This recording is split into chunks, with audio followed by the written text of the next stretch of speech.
Selon le média Reuters, le président somalien Hassan Sheikh Mohamud aurait adressé à son homologue américain une lettre dans laquelle il exprime la volonté de Mogadiscio de fournir à Washington le contrôle de ses bases aériennes et maritimes.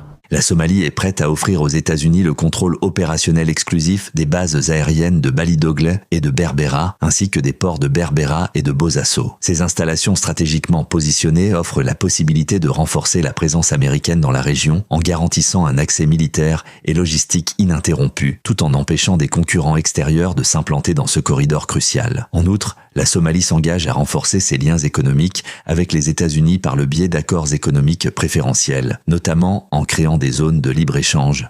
Néanmoins, les installations énumérées par le président somalien ne sont pas toutes contrôlées par la Somalie.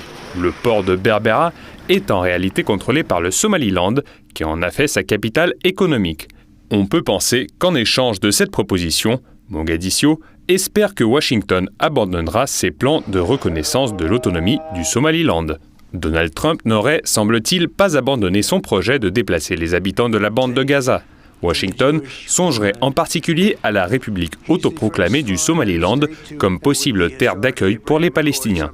Cependant, les autorités d'Hargeisa affirment ne pas être au courant de ce plan. Les États-Unis et Israël ont pris contact avec des responsables gouvernementaux de 3 pays d'Afrique de l'Est pour discuter de l'utilisation de leur territoire comme lieu potentiel de réinstallation des Palestiniens déplacés de la bande de Gaza, conformément au plan d'après-guerre proposé par le président Donald Trump, ont déclaré à la Associated Press des responsables américains et israéliens. Pour Mogadiscio, comme pour Hargeisa, la reconnaissance du Somaliland est un sujet crucial sur lequel les deux sont radicalement opposés. Les États-Unis pourraient trancher la question en prenant parti pour la République autoproclamée, certes petite, mais située dans le golfe d'Aden, près du Yémen, d'où sévissent les Houthis. Une situation géographique d'importance stratégique pour l'armée américaine.